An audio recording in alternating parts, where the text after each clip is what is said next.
नमस्कार, जय हिंद। अच्छा, सुधीर कुमार महंतो आम आदमी पार्टी केंदुझर की एक कार्यकर्ता हूं और पिछले 7 दिन से हम लोगों ने एक सारा सोशल मीडिया को हो ऑल ओवर दी इंडिया में न्यूज़ एक चल रहा है कि आम आदमी पार्टी की जो संयोजक है मिस्टर अरविंद केजरीवाल, उनके घर पे बहुत सारे अभी किसी की तोड़ फोड़ हुआ है, सीसीटीवी कैमरा तोड़ा गया है, बहुत कुछ हुआ है। सब हर कोई ये राजनेता को आज टारगेट किया जा रहा है, खास करके आम आदमी पार्टी की। तो ये सबसे निंदनीय घटना है, क्योंकि मैं आज केंदुझर उड़ीसा की स्टेट से वहाँ से बोलना चाहता हूँ कि ये इस तरह की जो घटना हो रहा है और ये इसका पीछे जो है बीजेपी की जो कुछ कूटनीतिज्ञों और कुछ इस तरह की दलाली जो राजनेता का ये काम हो रहा है, इससे हम कड़ी विरोध करते हैं, निंदा करते हैं। ये नहीं होना चाहिए। जो ये इस तरह की ये घटना हो रहा है, ये भारत की राजनीति में शायद इस तरह कभी नहीं हुआ होगा है। लेकिन मैं बताना चाहता हूं दोस्तों, एक चीज़ और है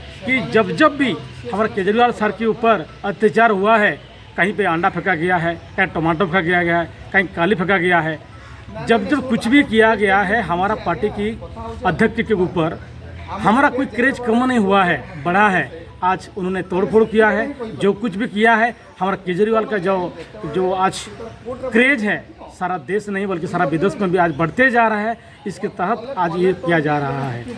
तो आप कुछ भी कर लो, हमारा केजरीवाल सर के बाल भी बका नहीं कर सकते हैं। हमें जरूर निंदा करते हैं। आप लोगों ने हमें कभी रोक नहीं पाएंगे। आने वाले दिनों में हमारा इस कारवा आगे और बढ़ते जाएगा। इतना कहते हुए मैं आप सबको विदा लेता हूँ। जय हिंद, वंदे मातरम।